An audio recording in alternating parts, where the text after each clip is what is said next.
రామయ్య అనే రైతు ఉండేవాడు. అతడి దగ్గర ఒక గుర్రం ఉండేది. దాన్ని రామయ్య బాగా చూసుకునేవాడు.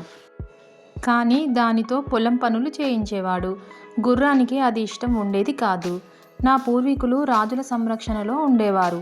సకల సౌకర్యాలు అనుభవించారు. ఎన్నో యుద్ధాల్లో పాల్గొన్నారు. ఇప్పుడు నేను మాత్రం బానిసలా బతకాల్సి వస్తోంది అని ఎప్పుడూ అనుకునేది. అందువల్ల ఎలాగైనా అక్కడి నుంచి బయటపడాలని ఆలోచించేది. ఒకరోజు రామయ్య ఇంట్లో ఓ దొంగ వచ్చాడు. ఆ సమయంలో రామయ్య గాఢ నిద్రలో ఉన్నాడు. దొంగ చేతికందిన వస్తువులన్నింటినీ మూట కట్టుకున్నాడు. జరుగుతున్నదంతా గుర్రం చూస్తూ ఉంది, కానీ యజమానిని మాత్రం అప్రమత్తం చేయలేదు. తన పని ముగించుకొని వెళ్ళిపోతున్న దొంగతో, అయ్యా, అదే చేత్తో నా కట్లు విప్పదీయండి అని బతిమాలింది గుర్రం. దానికి దొంగ, నీ కట్లు విప్పితే నాకేంటి లాభం అన్నాడు. కావాలంటే నన్ను కూడా నీ వెంట తీసుకెళ్ళు, జీవితాంతం నీకు సేవ చేస్తూ పడి ఉంటాను అని ప్రాధేయపడింది. దాని మాటలు విన్న దొంగ ఒక్క క్షణం ఆలోచించి చిన్నగా నవ్వాడు.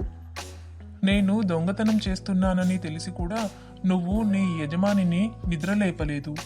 నిన్ను పోషిస్తున్న యజమాని పట్ల నీకు కృతజ్ఞత లేదు. ఇలాంటి దాన్ని వెంట ఉంచుకోవడం ఎప్పటికైనా ప్రమాదమే అని అక్కడి నుంచి వెళ్ళిపోయాడు దొంగ.